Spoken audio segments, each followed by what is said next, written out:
Olá, queridos, graça e paz. Hoje eu quero compartilhar com vocês um salmo já bem conhecido e que é o Salmo 23. O Senhor é o meu pastor, nada me faltará. Deitar-me faz em verdes pastos, guia-me mansamente a águas tranquilas. Refrigera minha alma, guia-me pelas veredas da justiça por amor do seu nome. Ainda que eu andasse pelo vale da sombra da morte, não temeria mal algum, porque tu estás comigo. A tua vara e o teu cajado me consolam. Preparas uma mesa perante mim na presença dos meus inimigos. Unges a minha cabeça com óleo, o meu cálice transborda. Certamente que a bondade e a misericórdia me seguirão todos os dias da minha vida, e habitarei na casa do Senhor por longos dias. Então aqui a gente vê nesse Salmo de Davi uma referência ao nosso papai, ao nosso Deus, como um pastor, né?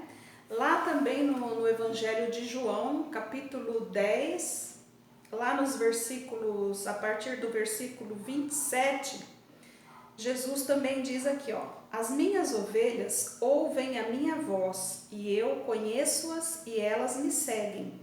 E dou-lhes a vida eterna, e nunca hão de perecer, e ninguém as arrebatará das minhas mãos.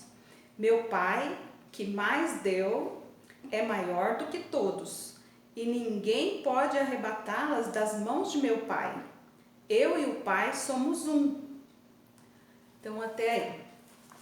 Então, nesse salmo, muito lindo, muito poético, feito por Davi, a gente pode tirar também algumas lições, observando o trabalho dos pastores mesmo de uma forma literal. Então, lá na região ainda de Israel, do Oriente Médio, ali na Síria, ainda existem muitos pastores, né? E eles ainda executam um trabalho como era feito na época de Jesus, né? Então, os pastores geralmente eles andam em dois e eles levam as ovelhas, eles abrem lá os currais, eles, através do comando deles, elas vão atrás desses pastores, elas seguem a voz deles, porque elas já o conhecem, e se vier outra pessoa,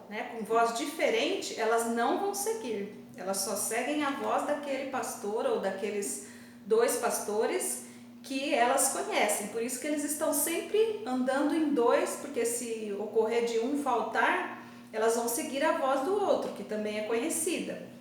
Então, lá naquela região, eles dizem que muitas vezes quando vai vender um rebanho para outra pessoa, se ela não for vender esse rebanho imediatamente para o frigorífico, eles têm que, um dos dois pastores ali no caso, que estão vendendo o rebanho, eles têm que ir junto com o comprador, ficar um tempo ali com ele, até essas ovelhas se acostumarem com o novo dono, com a voz do novo dono, porque elas só seguem a voz daquele pastor que elas conhecem.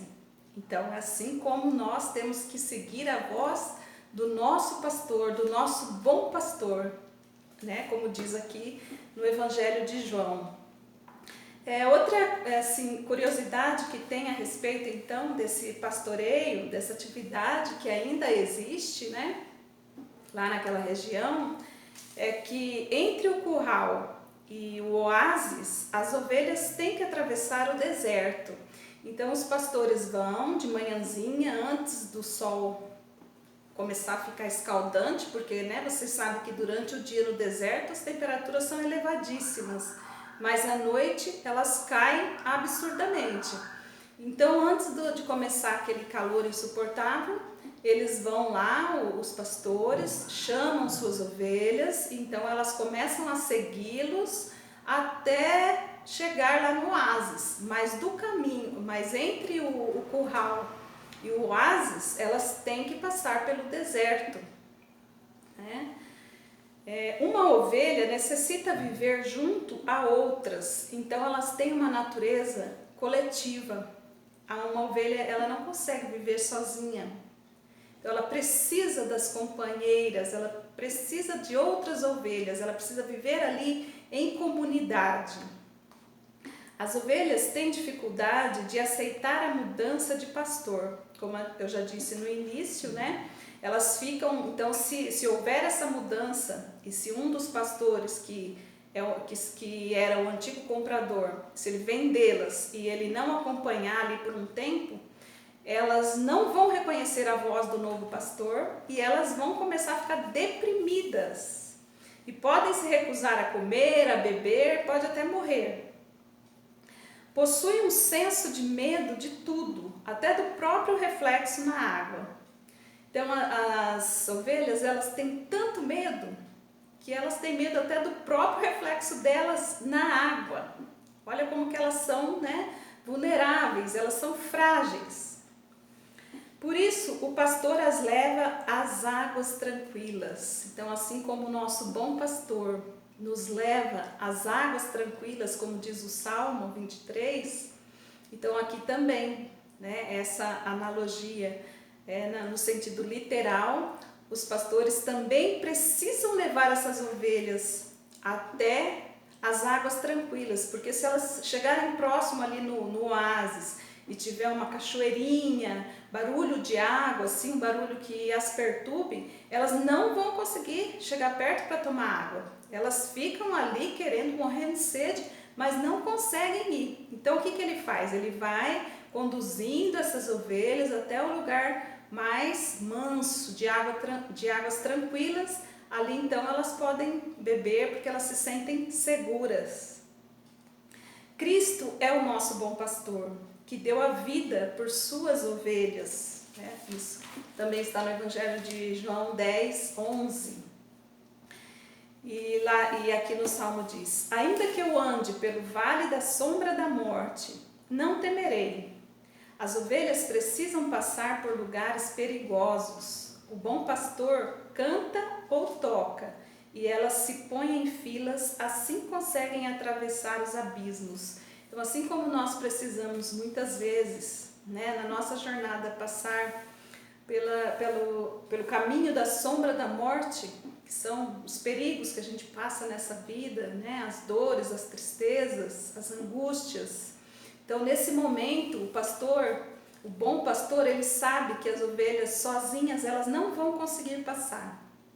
Então, o que ele faz?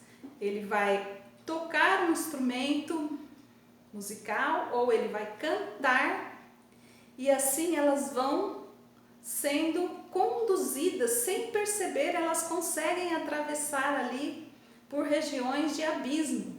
Então elas vão se enfileirando e elas passam ali em fila indiana por aquela situação de perigo, de abismo.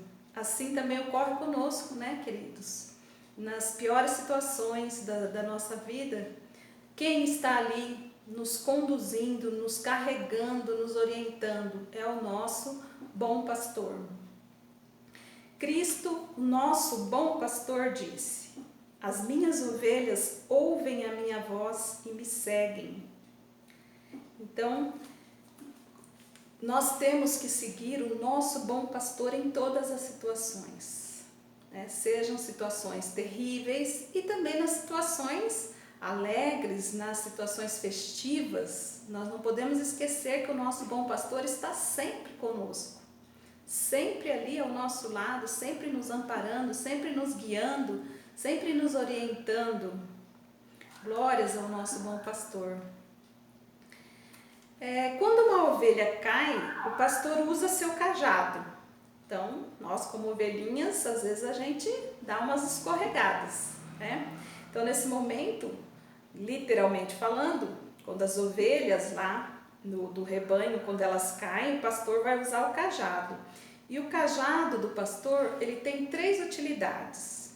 Uma delas é para tocar a ovelhinha, né, pro bando. Às vezes tem uma ovelhinha que está meio dispersa ali, resolve dar uma fugidinha, ele vai conduzindo, tocando ela de volta para o bando. A outra utilidade é que na ponta do cajado existe, é como se fosse uma faca para proteção. Então, se vier algum predador, né, algum lobo, algum outro predador ali tentar capturar uma ovelha daquela, o bom pastor vai lá e protege as suas ovelhas. E a outra utilidade é para disciplinar, né? Então, essa disciplina, ela acontece quando, por exemplo, uma ovelha está teimosa ali. Ele já está conduzindo ela, mas ela teima em fugir, teima em fugir. Então, existe uma história lá do Oriente Médio que diz que havia um grupo de turistas passeando por lá e eles viram alguns pastores com suas ovelhas e eles acharam aquilo maravilhoso, né? Então, eles quiseram parar ali para verificar a atividade dos pastores e desceram do ônibus e quando estavam olhando, perceberam que um dos pastores, né, era um homem, geralmente são homens rudes, né, são homens ali sofridos pelaquela atividade, embaixo de sol, frio à noite, né, não é fácil. E esse pastor tinha todas as ovelhas estavam juntas e uma que estava meio que separada, ele foi lá e quebrou a perninha da ovelha. E aí os turistas ficaram horrorizados. Onde já se viu? E falavam para o guia, vamos entrar em contato com alguma entidade aí de proteção dos animais, isso não pode acontecer. Vai lá falar para ele, por que ele fez isso? Então o guia foi, né, e falou lá em árabe com ele, e ele muito calmamente foi enfaixando aquela pata da ovelhinha, com todo cuidado, com todo carinho, e logo após ele pega essa ovelha e coloca assim nos seus ombros, né, com todo amor ali, e ele volta a conduzir o rebanho e aquela ovelhinha teimosa ele carrega nos próprios ombros. E a explicação que ele deu ao guia foi: essa ovelha, ela já ficou perdida 3 dias, mas eu não desisti de procurá-la. Procurei, encontrei-a com o pelo, com a lã, né, toda cheia de carrapicho, cheia de espinho, para tosquiar não servia. Mas eu não desisto dessa ovelha, eu quero ela no meu rebanho. E isso eu achei muito linda, essa história, queridos, porque é como Jesus faz conosco, né? Enquanto nós estamos aqui, Ele não desiste de nós, Ele não desiste, Ele quer todas as suas ovelhas ali no bando. Então ele diz que nenhuma de suas ovelhas, lá em João 10, né, 27, ele diz que nenhuma de suas ovelhas ele quer que se perca, ele quer todas juntas a ele, é o nosso bom pastor. Então, queridos, esse é um ensinamento que a gente tem que ter todos os dias, né, refletindo, fazer uma reflexão sobre isso, né? O nosso bom pastor está aqui, ele está nos guiando, ele está nos orientando, basta que a gente, né, venha e não seja como a ovelhinha, né, a ovelhinha rebelde, que precisa até ter uma perninha quebrada. Lógico que Jesus não fará isso conosco, né? Quem faz as nossas escolhas aqui somos nós. E para cada escolha que fazemos, temos uma consequência, né? Jesus, ele nos perdoa, se estivermos arrependidos, ele nos perdoa, mas as consequências dos atos, nós teremos que arcar com elas. Mas ele está ali, mesmo que a gente tiver com a pata quebrada ou qualquer outra parte do corpo, ele vai estar ali para nos carregar, certo? Então, queridos, essa é a analogia de hoje, né, do Salmo 23, com a história do pastor, do nosso bom pastor. E eu espero que nós possamos ser boas ovelhas e que as rebeldezinhas se convertam, né, através do carinho, através do amor do nosso bom pastor. Beijo, queridos. Fiquem com Deus.